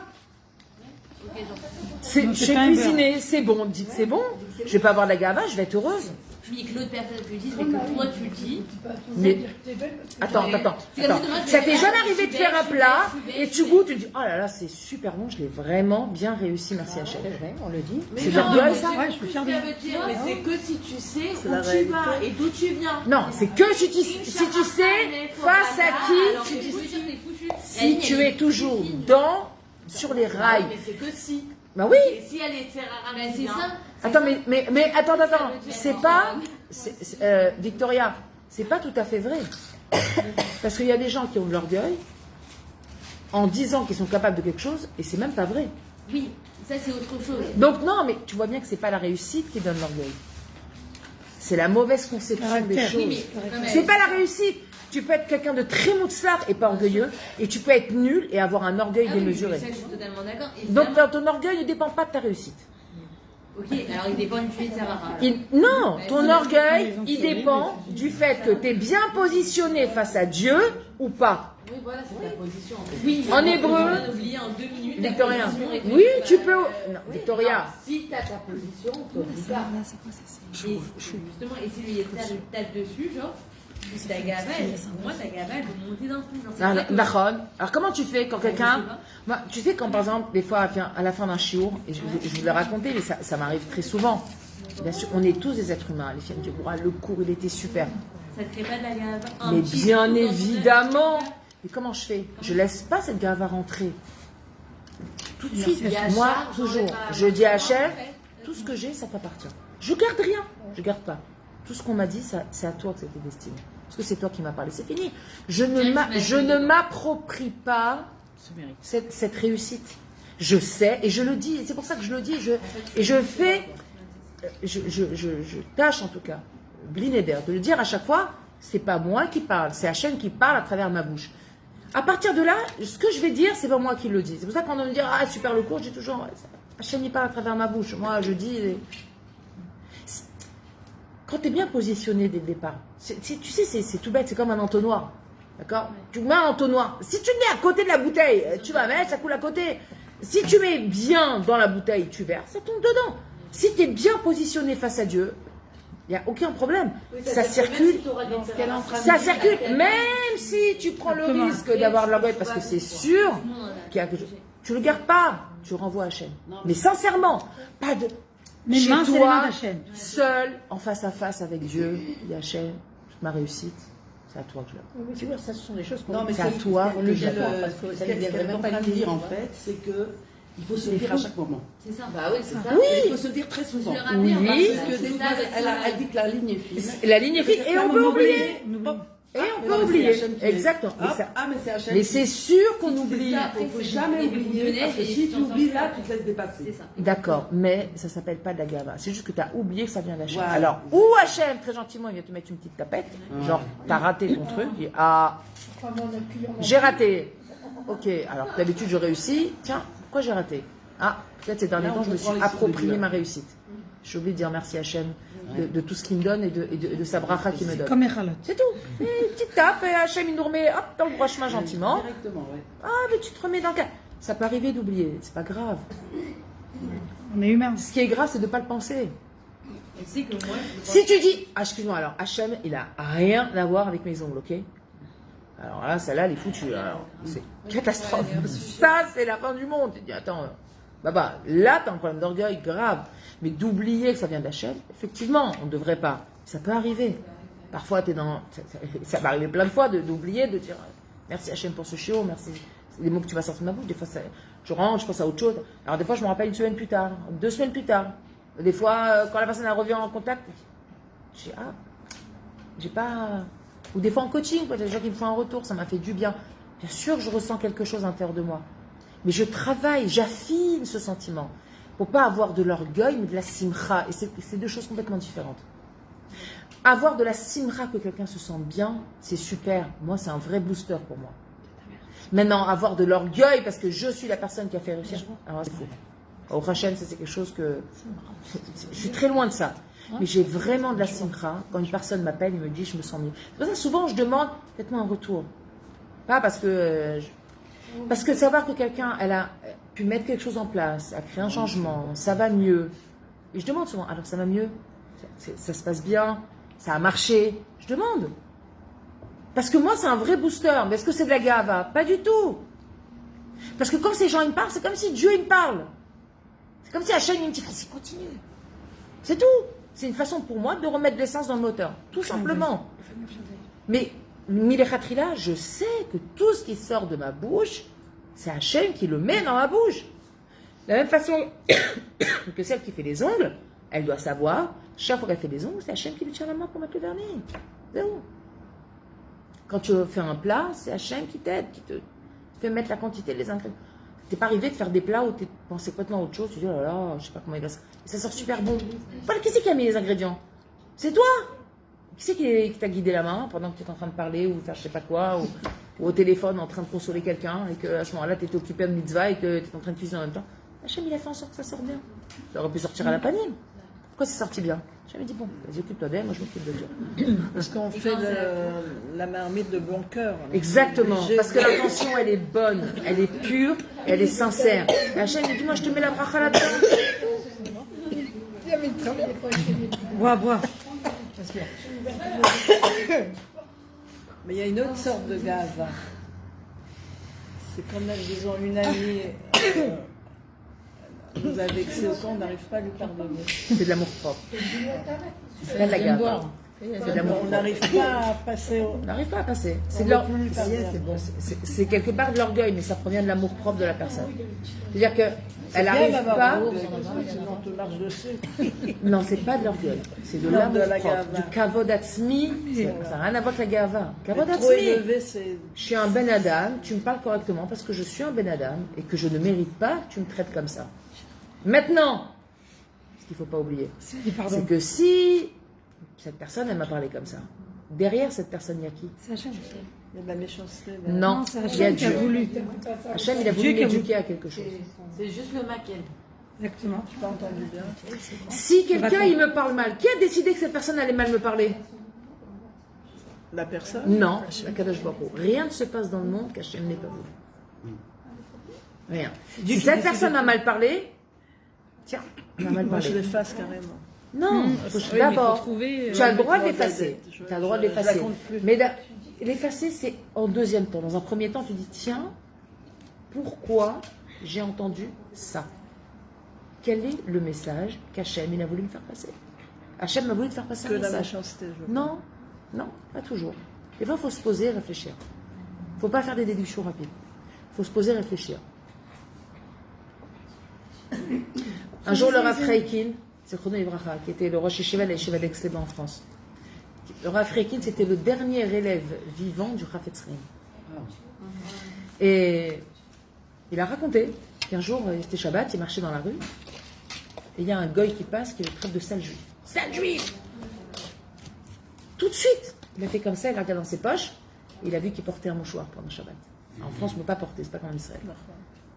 Tout de suite, s'il m'a dit sale juif, lui, c'est rien. Hachem, il m'a envoyé un message. Je suis pas un bon juif là. Alors qu'est-ce que je fais? C'est Shabbat, je marche. Quel Avera je peux faire en ce moment? Porter. Il avait regardé dans ses poches tout de suite, et il a trouvé un mouchoir dans sa poche. Et alors, qu'est-ce qu'il a fait? J'aimerais qu'on lui jeter. Pardonner ça. Pourquoi? Bah, et on nous traite de sale juif. Mais qu'est-ce que ça me fait, moi? On répond Comment vous appelez? Est-ce que tu te sens, Marlène, est-ce que tu te sens une sale juive? Non. Bah alors, est-ce que ce qu'il te dit, d'accord, alors, Une fois, on m'a est-ce dit que ce ça, qu'il je te vais- dit a une vérité dedans? Je lui ai répondu ça. Alors, qu'est-ce que C'est tu pas fiche? normal qu'elle parle comme ça. Ah, mais c'est son problème à lui, ça. On Moi, a c'est... entendu, ça peut nous gâcher la journée. Ah non. Je vais laisser un goy me gâcher la journée? Sûrement pas. Je te réponds, non? Alors là, sûrement pas. Sale français! Moi, déjà, pour me gâcher la journée, il faut souhaiter de bonheur. Je ne suis pas quelqu'un à qui on gâche la journée. Mais, même si quelqu'un il vient et me traite de sale juif, je vais rigoler. Rira bien qu'il rira le dernier. Je dis rien. Goy. Mais moi, je vais va, même pas m'abaisser. Je me mets à son niveau. Sale Macron. Sûrement pas. Nouvelle insulte. Sale Macron. Je ne me mets pas à son niveau. Moi, je suis là et lui, il est là. Tu le traites de sale. C'est pas grave, écoute. C'est normal, toi, tu es en bas, tu es au niveau des balayures, des saletés. C'est normal. Moi, je vois pas de sale, je vois rien de sale. Moi, dans le monde où je suis, tout est très très beau. Donc, je me dis, je m'abaisse à répondre, je ne rien. Je me sens pas concernée. Mais c'est. Je vais même te dire, avec un juif, tu peux te dire, je veux pas m'abaisser à répondre à une insulte de quelqu'un. Si tu fais comme lui, c'est que tu es au même niveau que lui. Pourquoi tu veux que je me mette à son niveau alors que je ne me sens pas à son niveau? Moi, j'ai déjà travaillé à l'intérieur de moi que l'insulte, c'est un tikkun. Eh ben, un tikkun. Merci Hachem, Toda, il m'a insulté, je me suis pris une boucha. Eh ben, tant mieux, ça va nettoyer des fautes. Est-ce que tu t'es déjà excusé auprès de ton linge quand tu le mets dans la machine à laver? Non, pourquoi? Non, c'est bien, ça lui fait du bien, il est propre, il est content le linge d'être propre. Moi, c'est pareil. Quelqu'un qui vient m'insulter, on devrait lui dire merci, parce que grâce à toi, tu m'as nettoyé de mes fautes. Ça, c'est la ma'ala de la émouna. Si faute, il y a. Si faute, il y a. Il y a toujours des fautes. Et si on n'avait pas de faute, on ne serait pas dans ce monde, chérie. On serait déjà avec les anges. Avec les. Mais là, il y a des fautes. C'est sûr qu'il y a des fautes. Aval, Hachem il nous donne chaque jour crédit pour réparer. C'est bien. Des fois, on n'arrive pas à réparer, il nous envoie une capara et ça nettoie très très bien. C'est une machine à laver intensive. Programme à 90. 1600 tours minutes. Voilà. Très très très très très très propre. C'est pas grave. Ça reste que des insultes. Rabbi Chetrit, il disait, ça fait au moins 30 ans que j'ai écouté cette phrase. Mais des fois, il dit des phrases très marquantes, mais il y a des phrases qui m'ont tellement marqué toute ma vie. Il dit, si tu te disputes avec ta femme à cause de la poubelle, c'est qu'elle ne vaut pas plus qu'une poubelle. Il dit, tu montres de la valeur à la personne en fonction de ce que tu es prêt à sacrifier pour elle. Si tu es prêt à sacrifier ton sommeil pour quelqu'un, ça montre combien tu tiens à elle. Comment on supprime le sommeil quand on a des enfants. Exactement. Maintenant, si toi, ton niveau de tolérance c'est la poubelle, c'est que ta femme ne vaut pas plus qu'une poubelle. Dès qu'elle entend ta femme, Oh là là. ton mari, elle se réveille dans la poubelle. On va se battre pour une poubelle. Ta femme, ça vaut pas plus qu'une poubelle si tu la mets à ce niveau. Non mais la femme avec le mari avec la pas femme. se battre Je te dis. pour son mari Si tu te pour une disputes poubelle. avec ta femme à cause de la poubelle, genre ouais, t'as pas sorti la poubelle, c'est que ta femme elle vaut pas plus qu'une poubelle. Parce que tu disputes pas avec ta femme pour une poubelle. Exactement. Ta femme elle est là, tu vas pas te disputer pour une poubelle. Si tu te disputes avec ta femme, déjà c'est sur un chidouche du Rambam au moins, mais pas sur une poubelle. À la base, tu sais ce qu'il avait dit. Aujourd'hui, j'ai vu un cours aussi. C'est un cours du Rav Arush aussi. Il y a le Rav, comme les Vrachas, ce truc, qui disait que normalement, tu ne dois pas prendre les choses comme un dû. Si déjà tu dis à ta femme, par exemple, qui vient de te préparer un œuf, c'est tout, genre tu l'as prise pour une cuisinière et c'est pas un dû. Ah oui, elle est pas. Ouais. Ah, c'est gentil. Fallait pas... Alors, si quelqu'un Aurélie, te dit de sortir la poubelle, c'est pas un dû. Il y a une expression en hébreu, dans la Torah, il y a une expression qui résume ce que tu viens de dire. Ça s'appelle Doresh Tov La'atzmo. Ça veut dire je plaide ma cause. À chaque fois, nous les femmes, on vient soulever ce que le mari ne fait pas. Mais est-ce que nous, on est toujours 100% avec nos maris? Moi, je vous dis merci à tous. Je te dis une chose, vadaï que non. Vadaï, c'est sûr qu'on n'est pas tout le temps à la hauteur avec ton mari aussi. Et pourquoi quand tu gardes les enfants, on se sent obligé de leur dire merci? Quand ils font le truc merci, pourquoi nous c'est pas Parce merci? que pour lui, c'est 10 fois plus compliqué que pour toi. C'est pas sa mission de garder les enfants. Dis-moi, si l'homme était capable comme toi, l'homme il porterait les enfants aussi. Mais tu vois bien que les hommes ils portent pas les enfants. Pourquoi? Que sur les Pourquoi c'est épaules de la toi Sina. Regarde, C'est pas des dieux. Aurélie, si tu considères... Merci ton mari qui a fait enfant avec toi, d'être le babysitter du bébé. Ouais. Mais même là, ils se levaient, tu vois pas qu'ils entendent rien, mais t'as pas Mais tu le c'est remercies. pas- Mais n'importe quoi. C'est là, ils entendent même pas toi, il fait un bruit de bébé, t'es là. Moi, je dormais dans une autre chambre comme ça. Non, c'est pas ça. Mais Aurélie, Hachem, il nous a créé chacun on est des capitaines. avec des capacités. Tu ne seras jamais l'égal de ton mari, il ne sera jamais ton égal. Au contraire. D'accord? Vous êtes deux égalités différentes. C'est pas qu'il y a un plus haut que l'autre. Mais il y a une hiérarchie dans la famille. Comme ça, Hachem, il a créé le monde. Il y a une hiérarchie. L'homme, il a un tafkid dans ce monde qui n'a rien à voir avec celui de la femme. L'homme, dans ce monde, chaque instant de sa vie, il doit la consacrer à l'étude de la Torah, à nourrir sa famille, d'accord, à travailler ses midotes. Garder les bébés, ça ne fait pas partie des capacités qu'Hachem lui a données. Ça ne veut pas dire qu'il n'est pas capable de le faire.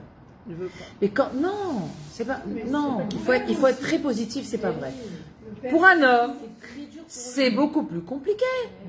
Regarde, ton mari il porte les courses. Tu lui dis merci à chaque fois qu'il porte les courses. Tout le temps. Tout le temps, tu dis merci quand ton mari fait les courses. Moi, je te jure que moi, je dis toujours merci. Mais je dis, tu dois aussi me remercier. Ça veut dire que je ne fais pas souvent les courses. Elle a dit Non, mais moi, tu marches vraiment. Ça, j'ai toujours merci. Parce que mon mari, je dis merci. Et pourquoi Aurélie Bruno, One Man Show. Attends, Aurélie, ça veut dire que tout ce que ton mari fait, je dis merci. La table, merci. Le repas, merci. Et si tu ne dis pas merci, c'est peut-être qu'il n'a pas l'habitude de dire merci. Il n'a pas été éduqué comme ça aussi. J'ai pas besoin de te dire tout le temps merci. Et de dire tout le temps que t'es belle, t'es belle. Normal de faire moitié-moitié. C'est pas la peine de dire merci que fait 5 minutes non plus. Il y a des trucs,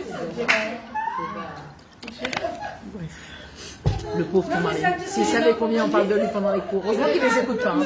Bruno est connecté. Aurélie, Bruno est connecté. Il voit pas le cours, mais il sait que je parle de lui. sur ton compte. Il te dit merci. Il te dit merci. Bon, c'est bien déjà. Non, mais c'est vrai. Après, c'est pour ça qu'il faut. Écoute-moi bien, ma grande. Tu as le mari qui te convient. Un point, c'est tout. Tu as le mari sur mesure qui te convient, qui va te faire travailler tes midotes. Bien comme un travail.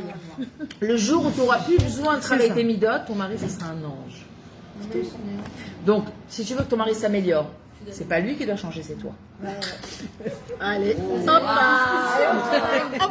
ça y est. Et maintenant, j'aurais pu faire 20 secondes comme avec Rachel. J'ai pris un peu plus de temps. Mais la prochaine fois, ça sera 20 minutes. Allez, mais connecté ou pas? Ok. Alors, il est parti avec ce balabaït, notre fameux Chacham. Et on a parlé de lui. Oh, bien. Vaya balabaït au Seimo Melachot Gedol. Maintenant, ce balabaït avec qui il est parti travailler, il faisait des travaux qui étaient difficiles. Vaya Sholcho Leadonim, la Setz Chora, Kederer Hamishortim, il l'a envoyé chez les gens porter de la marchandise. Chez Tzrechim Lakof Yedehem Tachat Atzilem, la Niach Habagad al Blitat Ayad, Berechov Akatef. Il devait, c'était compliqué, il devait ouais, et mettre sur son épaule et sur la main, et vraiment porter des choses lourdes. Vaya Kaved Alav, c'était dur pour lui, Meod, beaucoup, il insiste. Avoda Kazo, un travail comme celui-là. Les familles, Vaya Tzarich La'alot, à la Massoy, il devait monter la cargaison à l'Aliyot Akvoot, sur des endroits très très hauts, porter des choses lourdes, des années très très hauts, ouais. Vaya caché Alav à Avoda. Ce travail était difficile pour lui. Veyishev Atzmo, Aoud El Pasouk, notre Chacham, il s'est assis, il a commencé à réfléchir. On a réfléchi. Yishev Atzmo, il a fait Yishuv Adat, ok? Kaya philosophe Baravana, comme ça il écrit Rabbeinu. C'était un penseur qui avait beaucoup de sagesse, de compréhension. Mali la vodazo, est-ce que j'ai déjà voir ce travail moi? Philosophe, hein? Est-ce que j'ai déjà voir ce travail moi? Mali la voda, quel rapport moi avec ça? Quel rapport? Moi porter des trucs lourds, quel rapport? Et pourquoi Rabbeinu il appelle ça philosophe? Il pensait aussi. Il se moque. Ah, C'est une façon très humoristique. On l'a vu avant, t'étais pas là. Mais il fait dire Chacham Baravana, à chaque fois, tu sais, Chacham Balaïla, genre, tu es très Chacham, waouh, mais autre Chacham. Quelle Chachma? Ta Chachma, elle t'amène à chaque fois à jamais être content de toi. Où elle t'amène ta Chachma? On te donne quelque chose, tu dis non, je veux ça. On t'amène ce travail, on dit non, je veux un autre. Tu vas aller comprendre la vie, tu vas au marché, tu vis tout de travers. Tu sais qu'il va aller à Chuparsal pour comprendre c'est quoi le projet de vie. Bon, personne. Minyaï Nigia Atzlut Azot la Chacham. Mais d'où elle vient cette paresse tout à coup qui lui a pris? D'où elle vient cette paresse? Allô, Yishev Da'ato Etev Bechokma Rabba ou Bephilosophie Amuka. Il s'est pas arrêté, il a réfléchi, philosophe, il a pensé, Quoi, tes pensées, ça t'a amené à ça? Vechlit Chezo Avoda Tova Benailo, il avait réfléchi, il a dit, waouh, ça c'est un bon travail, c'est bien, c'est agréable. Imken Madouaï no Mouchan et Tametz Bishvilka. Alors s'il a décidé que c'est un bon travail, pourquoi il ne s'efforce pas? Pourquoi il ne fait pas preuve de courage dans ce travail? Ok, c'est lourd, c'est d'air. Tu as décidé que c'est quelque chose qui valait la peine. Va au bout. Si tu penses que ton mari c'est quelqu'un de bien, ça vaut le coup de travailler tes midotes pour lui, non? Si tu penses que la Torah c'est chavé, si tu penses que Dieu c'est un Abaoev, ça vaut le coup de se casser la tête pour des mitzvot. Tu sais pourquoi tu les fais? Vous avez vu ce que je vous ai envoyé dans le groupe? Là, il y a très peu qui l'ont lu. Je ne sais pas qui c'est. Je crois que c'est Henriette qui a mis un. Il y a un Chayal qui sortait. Il y a un Chayal qui sortait de chez lui. Qui sortait de son chéroute de l'armée. Il est rentré chez lui un peu pour Ranen, qui sortait de Gaza. Là, ça s'est passé récemment. Et c'était une conversation avec sa maman. Ah oui, alors sa mère, elle lui dit. Ah, je crois que je l'ai vu. Alors, qu'est-ce que tu veux faire? Ranen, tu veux quoi? On sort, où on va faire des courses, shopping, tu veux le restaurant, tu veux... La photo du Beth Amikdash. Il dit non, je veux acheter la photo du Beth Amikdash et l'accrocher dans ma chambre. Alors il lui dit, quoi, c'est ça que tu veux faire? Pourquoi tu veux accrocher? Aller acheter, genre, tu vois pas la grande sortie, le grand... Il dit, parce que dans toutes les maisons à Gaza où je suis rentrée, ils avaient tous la photo de la Mossé Al-Aqsa. Il dit, eux, quand ils prient ou quand ils tuent, ou quand ils ont toujours, c'est ça, ils ont devant eux leur destination, ils ont devant leurs yeux tout le temps. Pourquoi ils le font? Il dit moi aussi, je veux dans ma chambre me rappeler pourquoi je combats tous les jours. Il dit vous voyez la photo du Beth Amikdash?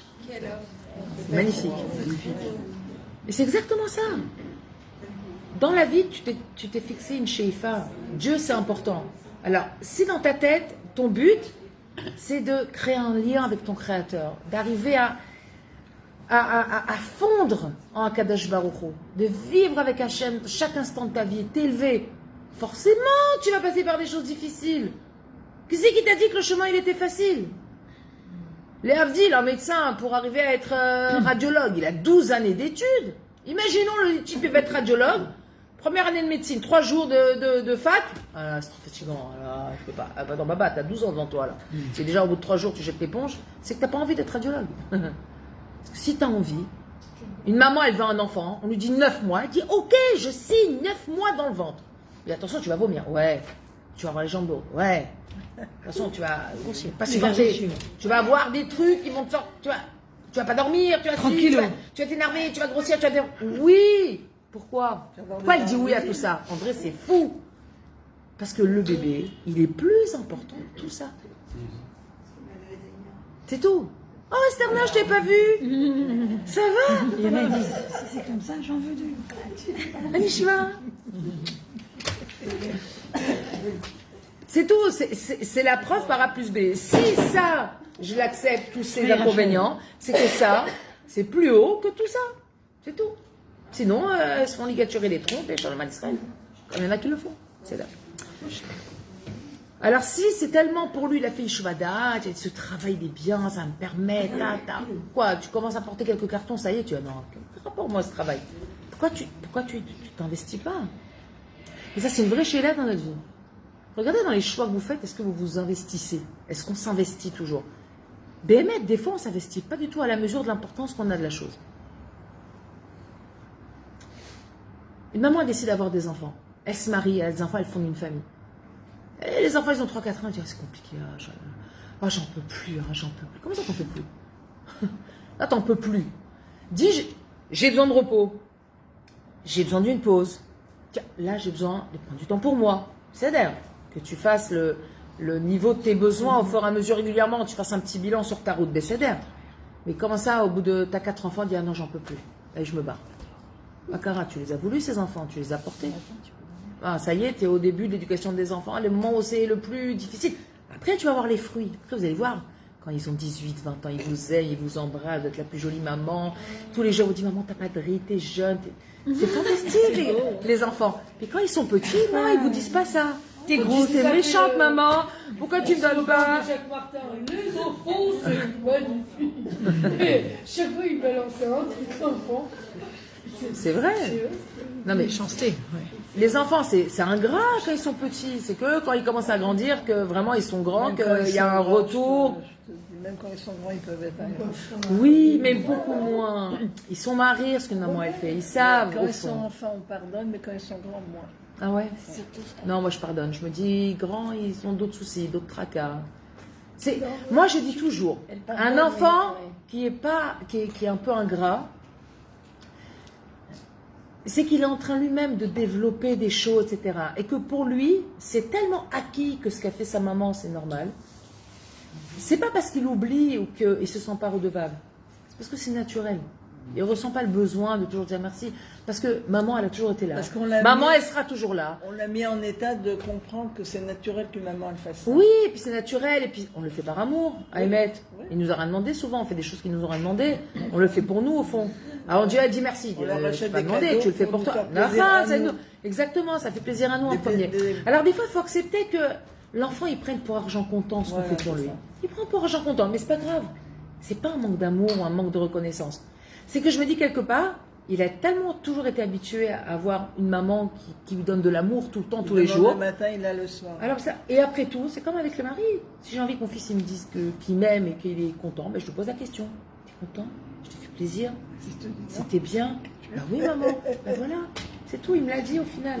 Même si c'est pas spontané, ben je vais lui demander. Il peut avoir d'autres préoccupations, il peut avoir ses soucis à lui, il peut être pris par d'autres choses. On n'est pas toujours dans la tête de nos enfants. Enfin, même nos enfants, c'est les premiers qu'on doit juger les kafsrout. C'est notre mari et nos enfants, faut pas oublier. Les premiers qu'on doit juger les kafsrout, c'est nos proches. Si à chaque fois nos copines ou le voisin dit les kafsrout et que notre enfant il fait un truc, on lui tombe dessus à bras raccourcis, il y a un problème. Premier kafsrout, c'est avec notre famille. Avec nos enfants, on doit leur trouver tout le temps un cave zéro. Ça veut dire qu'on dit rien. Moi, j'ai un enfant, souvent, c'est spécial. Il va à la maison, c'est un hôtel. C'est un hôtel. Il rentre, il s'assoit, il mange. Et des fois, il se commande dehors, il mange à la maison. Il va se coucher. Alors, je vais lui faire un petit. Ça va? Passe une bonne journée? N'oublie pas de m'envoyer un petit message demain. Changement de serviette. Ah ouais, j'ai passé une super journée. Demain, tu m'envoies un petit message, tu me dis. Bah, aujourd'hui, il l'a fait. Il m'a envoyé un message à 19h, certes. Mais il m'a envoyé un message. Maman, je vais rentrer tard. Ne m'attends pas. Ne préparer à manger pour moi. Je vais me débrouiller dehors. Si j'étais venue le dire, dis-moi, ça va? Quelle heure tu pars? Quelle heure tu rentres? Tu crois que c'est un hôtel ici? Je l'ai pensé très fort. Très fort, il entend. Et je l'ai pas dit. Je l'ai pensé très très fort. Ou alors, je lui pose une pile de linge sur son lit. Je lui dis, regarde, que 5 minutes. Plie-moi le linge. Tes frères, ils ont fait ça. Fais un petit peu. Ah, bien sûr. Il va le faire. Souvent, on croit que nos enfants, ils veulent pas ou ils s'en fichent. Non, c'est juste qu'ils pensent pas. Ah, fais un petit rappel. Ça coûte rien. L'enfant, il va se rappeler que sa mère, elle lui tombait pas dessus à chaque fois qu'il dit quelque chose de tordu. Il fera pas ça avec sa femme non plus, qui est très bien. Parce que j'ai pas non plus envie qu'il soit, ah, t'as pas fait, parce que j'étais comme ça avec lui. Bien souvent, c'est ce qu'ils reproduisent après dans leur couple. Donc, avoir la patience d'expliquer, de parler, de donner un casse-route à nos enfants, même si c'est tous les jours, c'est rien. Parce qu'à chaque fois, on s'aime pour leur couple. Et ça serait tellement plus douloureux pour moi de voir des problèmes de shlobait chez mes enfants, plutôt qu'il ait manqué d'Akeratatov pour moi. D'Akeratatov pour moi, il y a la Chami, de toute façon, il a tout noté. Parce que je sais ce que j'ai donné, j'ai pas besoin qu'à chaque fois on vienne me faire le carton d'invitation. On n'a pas besoin de ça, une maman, elle donne avec son cœur. Ça fait plaisir, c'est normal pour elle. Mais par contre, ce que je veux, c'est laisser une trace que pour mes enfants, quand ils vont se marier, ils n'aient pas l'habitude de relever chez leur femme chaque petite chose qu'elle ne va pas faire de bien. Parce que moi, j'aurais été comme ça avec eux. Donc, encore une fois, c'est la destination qu'il faut voir. C'est quoi la destination quand on élève nos enfants? Moi, j'ai toujours de la mégote depuis tout petit. Tu sais, je t'élève pour une seule chose, pour le jour où tu vas te marier. La seule raison, pour moi, dans ma tête, qui me fait réfléchir à ce que je dois te dire, à comment je dois te le dire, parce qu'un jour, tu vas te marier. Et ce que tu as vécu ici, tu reproduiras chez toi. Et le plus grand bonheur d'un parent. Et heureusement que nous, on reproduit pas ce qu'on a vu. Merci Hachem. Tous les jours, merci nous, Hachem. on a senti ou c'est vrai. vu, on les évite à nos enfants. Exactement. Mais ça, c'est parce que Hachem t'a donné la chorma et tu as su l'utiliser. C'est un cadeau. C'est un cadeau. Et il y a de quoi être fier. Et vraiment de dire, Baruch Hachem, j'ai reçu certaines choses de mes parents. J'ai reçu d'autres choses dont je ne veux pas. C'est pas grave. Je mets de côté ce que je veux pas, je prends ce que je veux garder, et moi je redémarre de nouveau, la trim echadash. Il n'y a aucune mitzvah de reproduire ce que nos parents ils ont fait. On met de côté, mais on n'oublie pas. On finit par oublier. Bémet.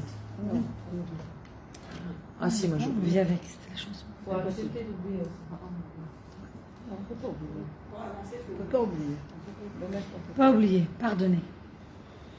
On pardonne. Alors, non, mais je pardonne le jour à l'an. Je ne sais pas pardonner, moi. Si, il faut pardonner. Marlène, enfin. Je ne sais pas pardonner. Je vais t'apprendre. Alors. Léa. Non. 10h20. Ça va, on a le temps. On a encore 10 minutes. On a encore au moins 8 minutes. Tu rigoles ou quoi? C'est énorme ce qu'on peut faire passer en 8 minutes. Allez, vas-y. Imken, Madoua, Eno Mouchan et Tamet Bishvilkar. Madoua, Miyad, Keshe, Nitkal, Beezekoshi. Pourquoi, dès lors qu'il se retrouve takou avec une difficulté, ou Meshane Atachlato, il change sa décision. On voit ça chez des enfants des fois. Maman, quoi je peux t'aider? Tu me fais le parterre? Ah non, c'est trop dur, maman, donne-moi autre chose à faire. Moi j'ai dit, épluche-moi les carottes. Ah non, donne-moi un autre truc. Je dis, non, c'est les carottes, tu fais les carottes. Ah bon? Tu vois, t'as réussi. Ah oui, c'est vrai, c'était pas si dur. Les pommes de terre, maman. Ah, mais c'est souvent comme ça chez un gosse, il t'écoute. Je dis, non, ce que t'as commencé, tu termines. C'est un clal. T'as commencé, tu termines. Tu vas jusqu'au bout. Maintenant, ça, tu veux plus refaire, tu me dis, maman, ça, j'aime pas. Mais ce que t'as commencé, tu termines. Je veux que tu ailles jusqu'au bout de ton expérience, au moins pour te dire, j'ai fait ce que j'avais à faire. Ça te plaît pas, c'est pas grave. Dans la vie, tu feras plein de choses qui te plaît pas. Je crois que ça va plus, moi, te changer les couches avec ton cacou dedans pendant 3 ans. Non, ça m'a pas plu, mais je t'ai pas laissé avec. D'accord? Et bah, toi aussi, dans la vie, tu auras des événements que tu n'aimeras pas. Mais elle m'a la sotte. Tu seras obligé de faire. Mais lui, ce chacham, il a une petite difficulté. Allez hop. Bye. Il se bat. הלא היה צריך לצפות שלפני שיגיע למעלה שרצה, הוא יצטרך לעמוד ולעלות לאט לאט מדרגה לדרגה. Il aurait dû s'attendre parce que pour arriver à un niveau très haut, tu passes par une étape de difficulté, etc. Et tu montes de niveau, léat, jusqu'à ce que tu sois bien. Forcément, ça demande des efforts, du temps et de la patience. La patience. On doit prier. Combien on doit prier pour la patience? Ça blanoute. Mais on doit prier, d'être patient, on va arriver. Si tu prends le mont d'Errer, t'inquiète pas, une marche après l'autre, tu vas monter les 18 étages. Tu vas les monter. On t'a juste pas dit en combien de temps. Aval, tu vas les monter. Si tu montes une marche par une marche, tu vas y arriver. Si tu veux monter un étage par un étage, ça va être compliqué. Mais c'est trop facile, tu descends vite aussi. Tu descends beaucoup plus vite que tu montes. Comme dans tout dans la vie. Comme je disais tout à l'heure, en 5 minutes, tu peux détruire 1 an de construction. Tu mets du temps et tout, t'as dit une phrase. D'accord, exactement. Tu as mis 10 ans à construire la confiance avec quelqu'un, tu l'as fait un truc, c'est fini. Tu as détruit 10 ans. C'est pas proportionnel à tous les efforts qu'on a fait. C'est la force de Pourquoi il gravité. faut faire attention? Sterna, c'est la force de gravité. Quand tu lâches quelque chose, il tombe très très vite. Pourquoi ça va la force de gravité? Parce que c'est grave. Tromper quelqu'un, c'est grave. Détruire, faire du mal à une personne, c'est grave. Donc c'est pour ça que tu abîmes beaucoup quand tu fais du mal. Mais d'un autre côté, le Baal Shem Tov dit que un peu de lumière repousse beaucoup d'obscurité. C'est-à-dire, même si là tu viens de perdre 10 ans de confiance, avec parfois un geste, tu peux récupérer. Mais tu perds très vite ce que tu as gagné parce que c'est grave. Comme la gravité. C'est terrible. Quand ça descend toujours beaucoup plus vite que ça monte. C'est incroyable. C'est bien la preuve. Si monter c'est plus difficile que descendre, c'est bien la preuve qu'il ne faut pas être pressé dans la Avodat Hashem. Il faut y aller étape par étape. Il ne faut pas essayer de monter très très vite. Parce que c'est sûr que tu vas dégringoler ou tu vas péter la chaîne au milieu. Ou... C'est pas possible. Les gens qui sont montés très très vite, ils sont redescendus encore plus vite. Mais comme ça avec les gens, pareil. Construire une relation, les athlètes. Veillez toujours à ce que dans notre construction, il y a toujours des petites portes de sortie où on prévient la personne, qu'on n'est pas infaillible. On ne va pas justement créer des drames. Il y a des choses après qui sont irréversibles. Ça peut arriver. C'est pour ça que les limites qu'on se donne, elles sont importantes. C'est-à-dire qu'il y en a des fois, ils vont dire, c'est exagéré, celui-là il voit pas, celui-là il parle pas, celui-là un truc, il regarde pas. Ouais. Et justement, ces limites-là qu'on se donne pour pas tomber dans la gravité. Exactement. Exactement. Faut pas tomber dans la gravité. Non, parce qu'il y en a qui voient ça comme c'est exagéré, mais c'est pas forcément exagéré. Chacun, il juge les choses par rapport à lui-même. Eh oui. Je vais te dire, Laura Leno, une personne qui regarde des films pornographiques, tu lui dis tourner les yeux sur une femme, il va dire. Ça lui fait rien. Lui, quand tu vois une femme, il voit un bout de bois. Il voit rien. Il voit plus rien tellement qu'il en a vu. Il voit plus rien au final. Donc cette personne-là, avant qu'elle retrouve son raffinement sur c'est quoi le regard d'une femme, l'épaule d'une femme, l'avant-bras d'une femme, tu te rends compte qu'il va falloir nettoyer avant d'arriver à ça? Souvent, les gens qui disent c'est exagéré, c'est parce que c'est des personnes qui sont parties tellement loin là-bas que pour eux, ça, c'est... Pour lui, ça n'a aucun sens, ce trajet, quoi. Lui, il est là-bas. Il est déjà très loin. Ce raffinement, il lui échappe complètement. Alors que quelqu'un qui a toujours fait attention, je me rappelle que c'était...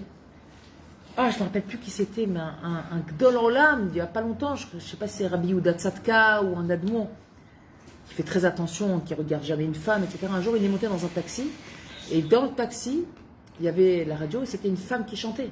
Il a entendu la femme chanter, il s'est mis à vomir, tellement qu'il n'a pas supporté. Il a entendu une femme chanter. C'est-à-dire qu'il arrivait à un tel niveau de gdoucha, de ne pas entendre, de ne pas regarder une autre femme que sa femme à lui. Il a entendu le chant d'une femme dans la radio, il s'est mis à vomir. Il aurait fermé la radio, c'était mieux. Le chauffeur de taxi, ouais, il s'est senti gêné. Il a dit, mets-toi le taxi. Mais c'est quelqu'un, c'est une histoire là en Israël, il n'y a pas tellement longtemps. Là, peut-être Rabbi Yehuda Tzadka. Pourquoi il a Qu'est-ce qu'on vient de dire? Il n'a pas le droit d'écouter la femme. Ah non, mais il n'a pas le droit d'écouter une femme chanter. Ah, Simcha, ça c'était une grande discussion avec ton fils. Si la vois pas. Qu'est-ce qu'on a discuté là-dessus? Milanite. Si tu la vois, si tu la connais, non, tu la connais. Comment ça, si tu la connais? Bah, quand tu la vois devant, bien, je la connais pas. Tu as pas le droit de regarder Céline Dion en train de chanter. Il me dit, mais je la connais pas. Je dis, non, si tu la vois pas. Puis attends, il m'a sorti la lara, il me l'a envoyé. On a eu une discussion. Je suis pas d'accord avec toi. Ah, je dis, je suis pas d'accord. Le Goya. Non, c'est pas la Goya. Il a fait comme Faroudia dans Les Nuls. Je suis ému. Je suis content. Je suis content. Allô. Excuse-moi, je S'il voit connais pas pas. de seconde, s'il voit pas la femme. Un homme qui entend une femme chanter, qui la voit pas. Qui sait pas à quoi elle ressemble, il a le droit. Ah, il y a Yosef, il écoutait Kassoum, il adorait l'entendre chanter parce qu'il adorait les makamim. Il savait pas qui c'était. Un jour, son chamash, bah oui, mais elle chantait, elle connaissait les makamim et Yosef, il adorait ça. Il écoutait, il avait vécu en Égypte. Et un jour, son chamash, lui a amené la photo. Il lui a dit, pourquoi tu m'as amené la photo? Maintenant, je peux plus l'écouter. Aïe, aïe, aïe. Le Farid, sinon. Farid de la trèche, ouais, c'est pas mal. Ouais. Non, Zéou, elle a dit. Zé Marie, Elle fatigue. il est 30. Alors, je peux vous dire, hein, j'ai un réveil, elle a dit 30, on arrête. Encore 5 minutes ou... Tu veux y aller? Fatigué? Je suis 5 minutes. 5 minutes. Zémaré, Shema, Shemoli, Chetachacham, Zelo, Asechel, Ataov, Haemet. Ça montre juste que qu'est-ce qui gouverne le Chacham? C'est pas un cerveau pur et la vérité. C'est pas ça qui le gouverne. D'accord? Et là, Hidgalut, Libo, Kefita, Avotav. Mais juste comment on peut, le dévoilement de son cœur d'après ses désirs. Comme les enfants aujourd'hui. Bali, lo Bali. Je dis celle-là, Balecha. Bali. Ça me vient. Non, ça vient pas. Moi, je t'envoie et tu fais Bali, genre. Ça vient chez moi. Kelou, si ça me plaît pas, ça vient pas jusqu'à chez moi. Si, ça vient jusqu'à chez toi. Je l'amène jusqu'à chez toi, cet ordre. Tu le fais. Aujourd'hui, les enfants, ils ont cette expression. C'est même dans les ratifications. Non, parce que Bali, c'est pire que Ani Rotse. Rotse, il y a une âme de Ratson dedans. Mais ça peut être quelque chose. Il a dit. Oui, mais c'est. Tous les ratifiés en Israël, comme ça. Ouais. Ça montre L'individualité. Exactement. Je vais d'après mes tavotes. Ça me plaît, ça me plaît pas, je fais pas. Je considère pas l'autre. L'autre, il n'est pas du tout dans mon périmètre, dans mon champ de vision. C'est moi. Bali. Maman, t'as besoin? Non, Bali. Ou lo Bali. Alors, si vous demandez aux enfants sur ces phrases. Alors attends, oui, alors ça veut dire quoi, Bali? Coupez la langue. J'ai envie, Bali, c'est j'ai envie. Bali, ça, genre, la traduction littérale, c'est ça me va. Genre, ça me va. Non, ça me va pas. Non, ça te va ou ça te va pas. Tu vas ranger ta chambre, ma Bali, vélo Bali. Genre, ranger ta chambre. Lo Bali. Lo Bali. Ouais, tu vas voir Lo Bali. Moi, c'est Lo Bali. Ve'ein lo et yishuv hadat anachon. Bien évidemment, on voit bien qu'il n'a pas de yishuv hadat anachon. Il réfléchit pas comme il faut. Mima nasha. Ibzo atachlit sheli. De toute façon, si c'est mon tachlit, si c'est mon but. Sarir sheyeye savlani. Si je me suis fixé que c'est ça mon but, il faut être patient. On ne réussit pas tout de suite dès qu'on démarre quelque chose. Il faut un temps pour arriver à la réussite. C'est Hachem qui la donne, la réussite. C'est pas... Ok? Sarir sheyeye savlani. Ve'ale madrega ad she'agia lema she'ratzeti. Et forcément, je veux dire... un médecin, pour être connu, même s'il sort avec son diplôme, avant qu'il devienne un bon médecin, il faut des années de pratique. C'est pas parce qu'il a un diplôme qu'il est un bon médecin. C'est parce que léat, il va monter, il va pratiquer, il va faire, il va accumuler de l'expérience, et ça va lui prendre du temps avant d'être quelqu'un de connu. D'accord? Et si c'est pas mon tachlit, les shemma azavtiet asocharim, alors pourquoi j'ai laissé le travail d'avant? C'est pas ça mon tachlit, donc j'étais là avant. Pourquoi j'ai abandonné? Ayal il archov etel ifne shebacharti badabarazé. Il aurait dû bien réfléchir avant de choisir ça. Vous vous rappelez comment il avait choisi ce travail-là? Ils étaient tous des dougmanim, ils étaient bien habillés. Ils avaient des vêtements bien. Ils avaient l'air bien. Ma mère disait ils avaient l'air et ils n'avaient pas tellement la chanson. Pas la chanson, ouais. Ils avaient l'air, mais c'est tout. C'est rien ma chérie, c'est les hormones. T'as pas encore tout récupéré depuis l'accouchement. Il y a des neurones encore qui sont en orbite. Ça va venir. Savlanout. Darga, Sharon. Tu vas récupérer tous tes neurones. Mais là, c'était la blague avec ma petite sœur. Je lui dis, il te reste 1 neurone. 9e mois, fin de grossesse, il reste 1 neurone. Il tourne comme ça en orbite le pauvre. Tant qu'il arrive à choper l'information, c'est pas grave. Attends d'accoucher, ça ira mieux après. Il a été d'après la Chitsoniot, la Tzivoniot, il a vu des vêtements colorés, des trucs bien, classe, mode. Waouh, il s'est dit, ils ont l'air bien ces gars-là. Parce que c'est vrai qu'aujourd'hui, un mannequin peut être habillé comme un agent secret, comme un tueur à gages, ils ont les mêmes vêtements. Comment on va juger si c'est quelqu'un de bien ou pas? Ils ont les mêmes vêtements, costume noir, cravate noire. Un, il est des gardes du corps, et l'autre, il est tueur à gages. Tu vas savoir maintenant. Si tu vas avec la Chitsoniot, tu peux tomber sur le mauvais bonhomme. Donc ça vient la preuve qu'il n'a pas fait un bon Yishuvadat. Vegam imlo chashavti alze betor tachlit. Même je n'ai pas pensé à ça comme un tachlit. Et là, betor shalav shel parnassa. Des fois, c'est pas forcément un tachlit, mais c'est une étape dans ma vie de parnassa. Je trouve ce travail parce que je dois ramener une parnassa vezeo. Asgam zo le maase tachlit mesuyemet. Alors ça aussi, ça devient un tachlit. Le tachlit, c'est pas le développement personnel en l'occurrence, mais c'est une parnassa. Et à côté de ça, j'ai quelque chose qui fait mon développement personnel. Mais ça reste une parnassa, ok?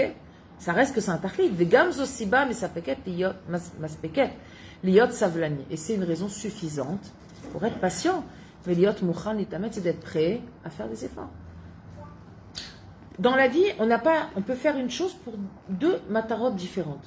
D'accord? En l'occurrence, la parnassa. On peut aller travailler parce qu'on a besoin d'argent. On peut aller travailler parce que ce travail-là, j'adore faire ça. Et des fois, on a l'un et pas l'autre. D'accord? Mais ça reste quand même que ce sont 2 missions. Ça reste un tachlit. Aller travailler pour gagner de l'argent, c'est un tachlit. C'est pas quelque chose qu'il faut dénigrer parce que ça ne m'épanouit pas. Wow, c'est quel travailler pour amener de l'argent? Au Hachem, ça vaut le coup, quoi. Ah, c'est pas de la perte de temps. Donc, Mikol Makom, ce soit pour gagner de l'argent ou pour m'épanouir, de toute façon, il faut que je sois patiente jusqu'à ce que j'arrive à la réussite. Et on voit que le Chacham, lui, il abandonne. Moindre effort, il abandonne. Note sur ce, je vous quitte. En fait, il Jusqu'à la semaine s'attache à prochaine. des trucs superficiels, quoi. Exactement. Il va faire ses choix, il va cataloguer les choses avec un faux référentiel. C'est comme des filles qui veulent se marier, regarde s'il est beau. Mais sa beauté, elle ne te rendra pas heureuse. Hein. C'est juste que dans la rue, tes copines vont se retourner sur lui. Elle n'aura pas les factures à beauté. Hein. Et après? Il faut voir ce qu'il y a dedans, pas de... Al tistakel bakankan, comme dit Birkei Avot, et là, bon, ne regarde pas le cancan, le bidon, regarde ce qu'il y a dedans. D'ailleurs, on rigole, mais on dit souvent, elle était jolie, mais elle a commencé à parler, elle était horrible. C'est vrai ou pas? Une fille, tu la vois, elle est belle, elle a commencé à parler. Comme une voyou. Ou comme une voyou, dire des choses qui sont pas intéressantes. Non. J'ai oublié l'enveloppe. Le verre, c'est le verre. J'ai oublié. Moi aussi. Ah. Sinon un verre.